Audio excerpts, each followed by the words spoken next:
I can't help but scowl at her. Does Hieronymous know you're here? She just chuckles as she shakes her head. Oh, we've talked. But sit down, Tori, sit down. You and I have much to discuss. As I take a seat at one of the couches, I notice tea and scones have been set up along the low table. Becky, you should eat something, I say, offering the plate to her. I think I'm still stuffed from breakfast, she says with a wide smile. I don't think I've ever eaten so much food in my entire life. That's good to hear, I say, the relief palpable in my voice as I turn back to Potsdam. So, you said you wanted to talk to me about something? Yes, dear, she says with a sweet smile. How have you been enjoying your time at Miss Minchin's? Are you learning a lot there? I'm learning that even though I'm not doing any magic, that I'm still managing to draw your attention, I tell her pointedly. Tori, she says gently, I know we weren't on the best terms the last time we spoke. Best terms, I echo. You threatened to expel me. You threatened to take away my magic and my memories. What? Becky echoes, but her voice seems hollow. What? But why? Never mind that, dear, Potsdam replies quickly, a little too quickly. Tori, you were expelled from Iris Academy for breaking school rules, but due to your marriage to a noble, I could not take your magic or your memories. It was a hollow threat. That doesn't really make me feel much better, I say quietly. I have been looking for my daughter for some time now, Potsdam continues. I trust Hieronymous has already shared the details of that sad story with you, but I figured if anyone could help me find her, it would be you. Why me, though? I ask her. I mean, finding her was like finding a needle in a haystack. You had no idea she was in Europe. Heck, you had no idea if she was even still alive. But I had hope, Potsdam replies. You seem to have a knack for finding trouble, Tori, or trouble finds you. Either way, I prayed to the three kindred that you would find her, and you did. I glance at Becky before I turn back to her. So the marks on her stomach weren't a coincidence? Becky really is your daughter? She is, Potsdam says, smiling broadly at her. It's a grin that Becky happily returns. I am taking Becky back to Iris Academy with me. She will be enrolling with us immediately. I'm so happy for you, I say as I turn back to Becky, letting the sincerity shine through my voice. I really do mean that. You never deserved how Miss Minchin treated you, and I'm glad that you'll finally get a chance to learn magic and live life on your own terms. America is a scary place, though, miss, Becky replies. I was thinking it might be helpful to have someone with me. Show me the ropes and all that. I glance between them, putting the pieces together for myself.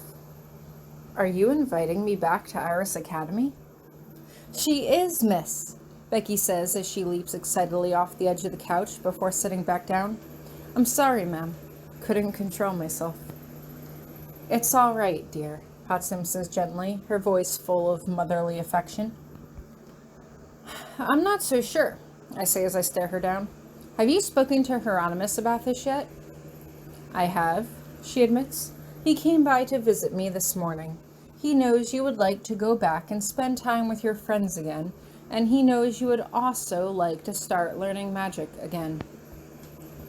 I would, I admit, mostly because it's too obvious to deny. But how do I know you won't try to expel me or take my magic away, especially if Hieronymous isn't there to protect me? I am not going to hurt you, dear, Potsdam says as she shakes her head.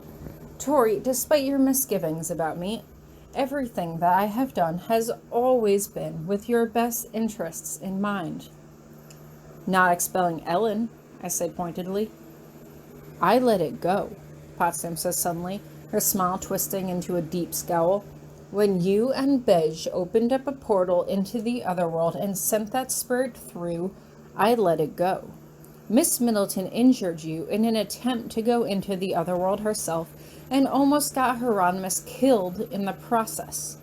She was a danger to herself and to others. You know as well as I do that the circumstances surrounding her expulsion were unfortunate but justified. I just nodded quietly to myself. Fighting her about this wasn't going to get me anywhere. Ellen had already lost her magic and her memories. What was done was done. How do I know you won't try to hurt me? I ask her. How do I know you won't try to take my magic or my memories? Oh, what has Hieronymous been saying about me now? She says with a sigh. She turns to Becky. Please don't pay her any mind, dearie. I would never hurt a child. Becky just bites her lip as she looks towards the floor, and I could only imagine how Becky must feel right now, first being told that Potsdam was really her mother, and then knowing that her mother had threatened to expel her only friend.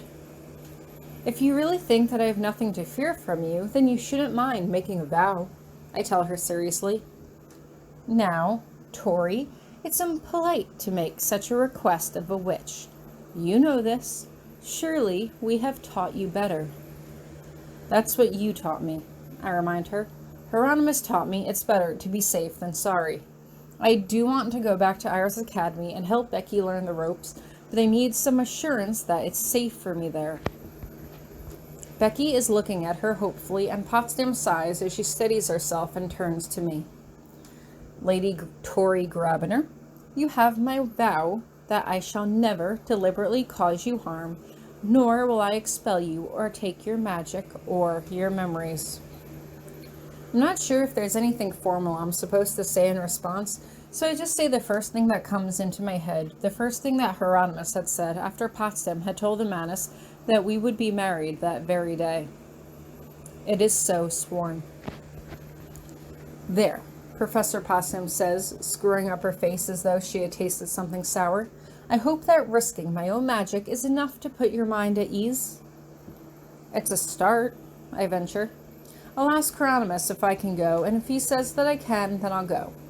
I do want to go back, so fingers crossed. Tori, she begins, I'm sure he appreciates how much you consider his opinion, but you are rapidly becoming an adult.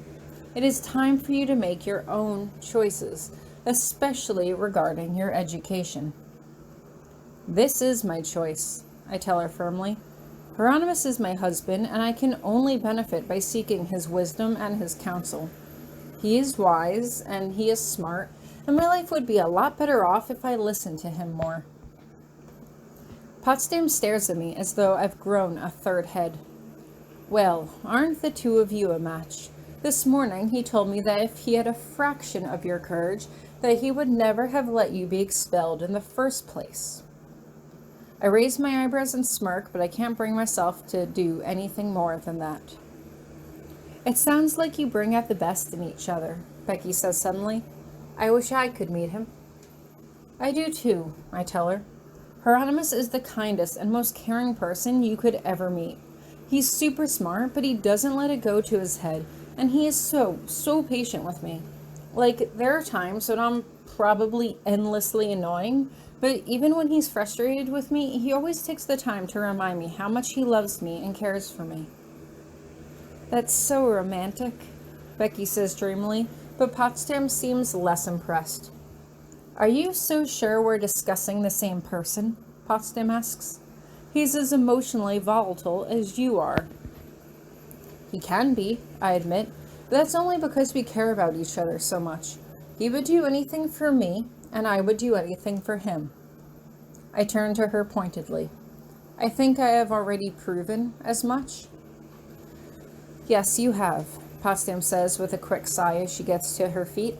Now, how about this?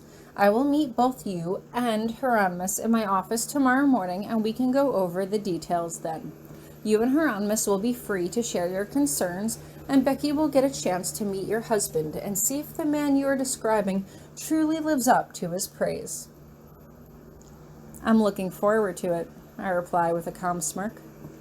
See you tomorrow, Tori, Becky says as she hops to her feet. She quickly rushes over to me and gives me another hug as she goes over to join her mother in the doorway. "Oh, and Tori?" Potsdam asks as she turns back to me one last time. "I have handed over your robes to one of your servants. Welcome back to Horsehall."